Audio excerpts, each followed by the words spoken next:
It's a beautiful bacon day, Cookie Crusaders. Today we're going to be covering player versus player, who is the hidden cookies. Now, as you can see in this current list that I have, I just refreshed just a minute ago. Not every time does every player hide a cookie. Sometimes either they forget because they make a new team, or maybe they just don't know the ability to hide the cookies altogether, which is fine. It's not a requirement. It's just a strategic tactic you can use when making a defense team. So let's cover the defenders real quick. Why have I hidden the legendaries in my defense team?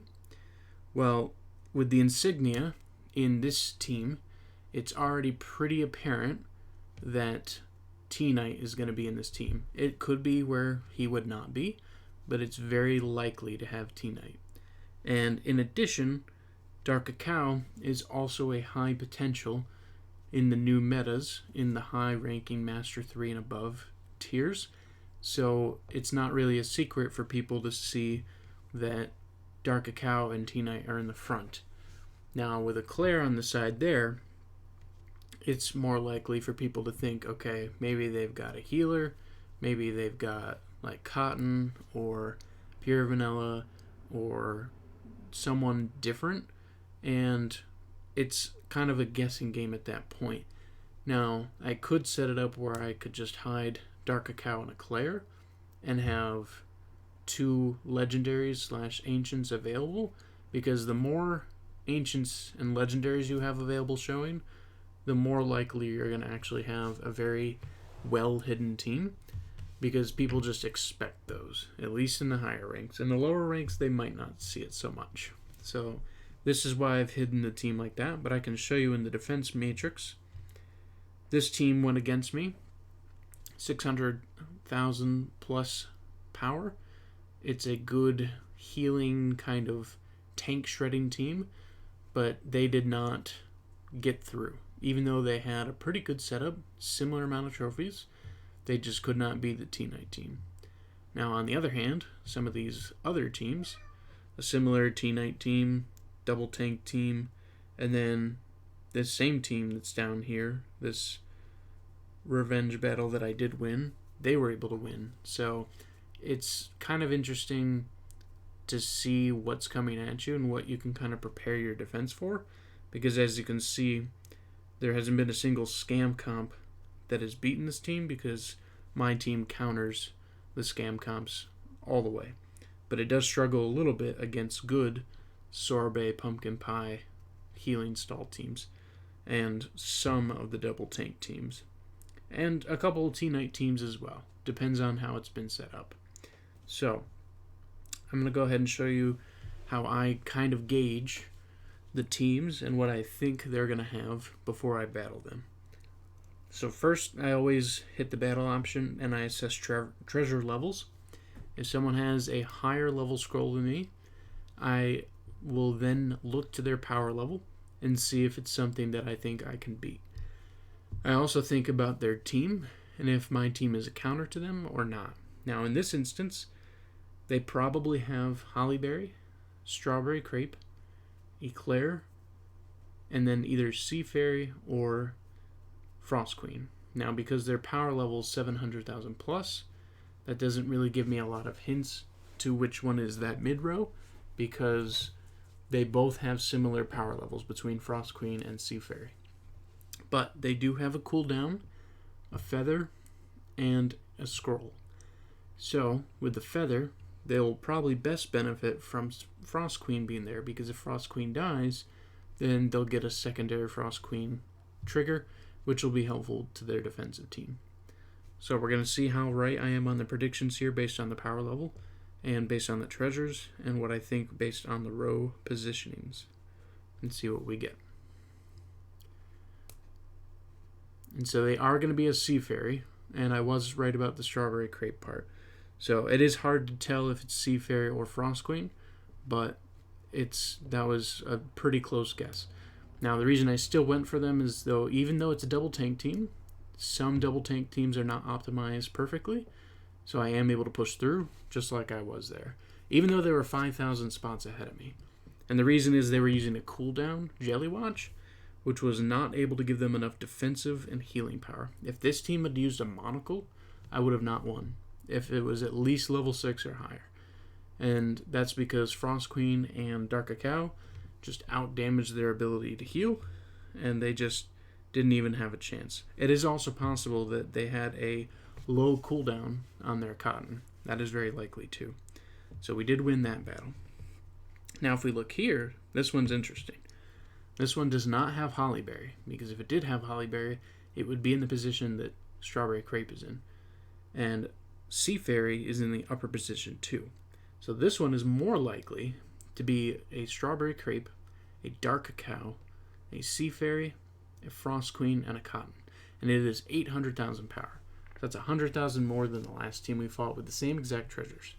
Problem here is their Dark Cacao will eat through our Eclair.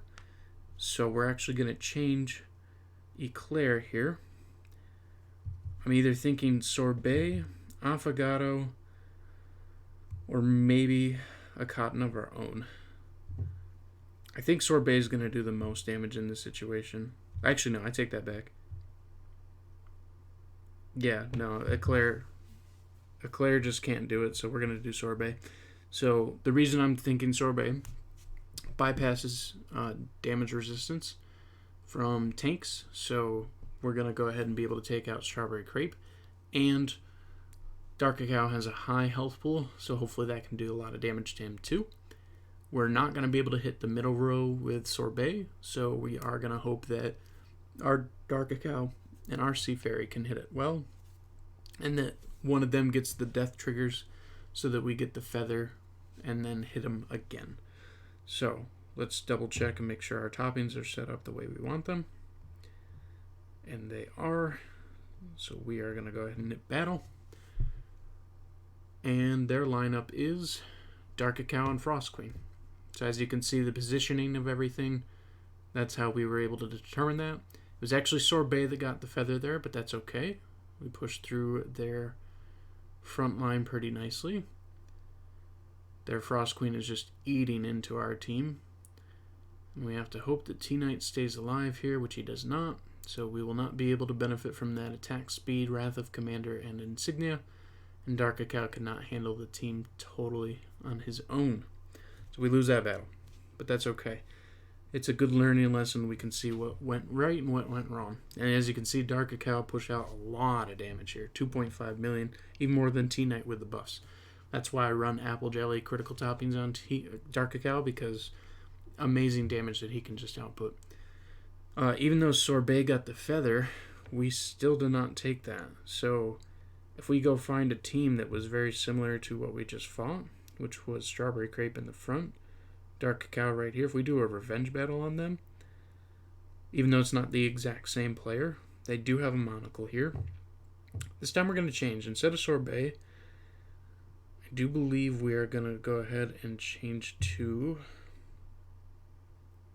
I think we'll do Cream Puff, because Cream Puff has both the healing and the critical hit. Well, either that or some damage resistance from Strawberry Crepe.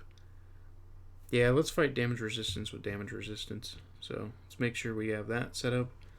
And then they've got the monocle. And let's see what we can push through. Even though we do want our cookies to die for T-Knight's reasons, let's see if we can just survive just long enough. So same exact team setup that we just fought, just we're fighting a different person with a little bit of a different cookie setup.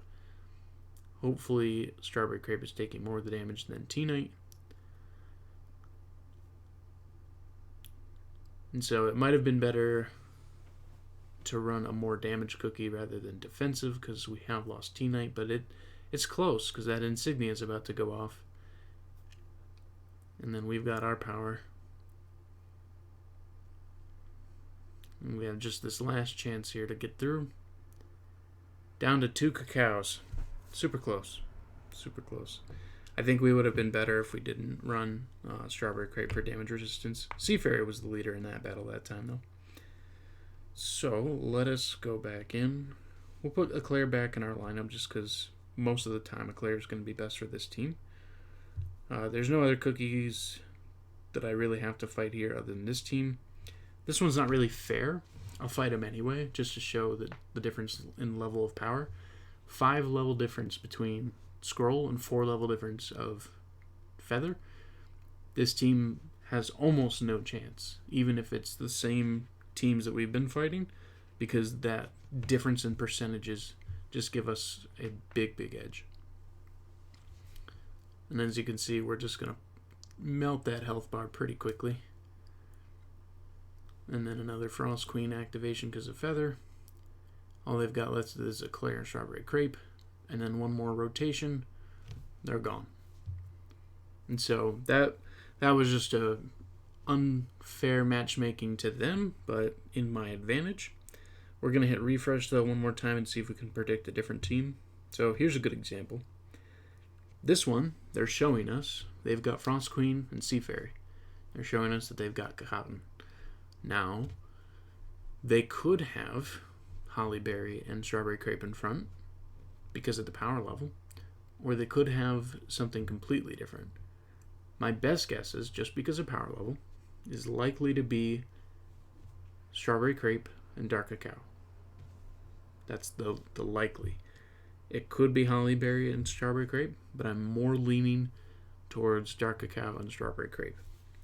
And I'm going to actually try a little bit of a different team and see if I can take that out. That 4-star Sea Fairy is a little bit concerning, but we'll see if we can take it anyway. So, it is going to be Strawberry Crepe and Dark Cacao. And so that was a good thought on them to hide that for a position. As you can see, the healing is doing pretty well on this team, keeping us alive. Not very long though. And then overall, we're just really banking on Frost Queen to deal most of the damage here. The team that they're running, it's a very good team. There's not a lot of counters that beat through it just yet, other than maybe like Cheese Comp teams. And I will do one more battle just to show you what's going on here, because people set it up differently. So this one's an interesting one. This one has the Insignia. It has a very similar lineup to what we have. It's very likely that this is running the exact same team, except instead of Eclair, they're just running Frost Queen and maybe a Strawberry Crepe in the front. Because I do not think that they would be lacking Frost Queen for Holly Berry. With the Scroll and the Insignia at that level. Yeah, I'll take that back. I'll say it's going to be Holly Berry and Eclair, and that they don't have Frost Queen. Let's find out. Okay, it's T-Knight. It is Frost Queen too. Okay, but T-Knight instead of Holly Berry. So this is their own T-Knight team. And their Insignia should have more or less guaranteed that, but sometimes the way they hide the cookies can be tricky in that sense. And so this hopefully is a good learning lesson to what you can roughly expect from these teams. But in the end, I had higher treasure levels, so there's just a much better chance for me to take the team out. Plus, our Insignia didn't even have to activate that time. If you guys have any opinions or anything that you guys specifically do when you're pre-gaming teams, if you look at power, if you look at treasures, if you look at everything, maybe you just hit battle and hit go and you just don't assess anything, you're just like, I'm either going to win or I'm going to lose, let me know in the comments. I'd love to hear your thoughts. Thank you so much for stopping by and have a great day.